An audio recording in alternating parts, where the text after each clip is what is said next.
जय मिथिला।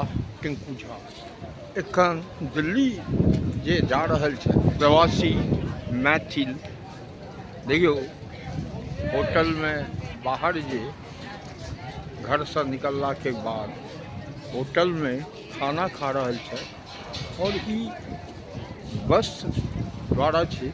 सुमित जी के हमहूँ आई यात्रा करै छी मुजफ्फरपुर रोड में, देखियो भीड़ भोजन के। राजा होटल के पास और ई मैं वहीं सब प्रवासी मैथिल पेट के कारण अपना गांव घर छोड़ कर पुनः क्यों दिल्ली, क्यों पंजाब, क्यों मुंबई के प्रस्थान कर रहल छै। भीड़ एहि दुपहरिया में देखियो कते भीड़ छै।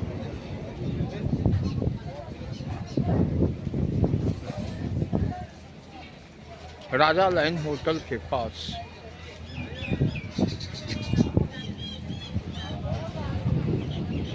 पेट की होइ छै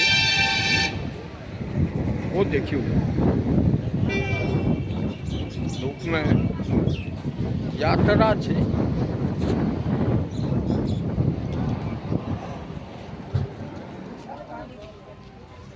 अपन अपन गर्मी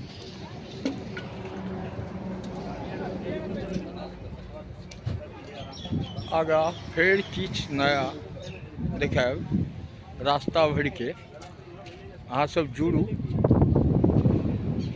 देखियो यह छै मिथिला के प्रवासी 10 दिन लेल गाँव आवेला, पुनः बाहर के यात्रा पर रोजी रोटी कमाए ले। जय मिथिला।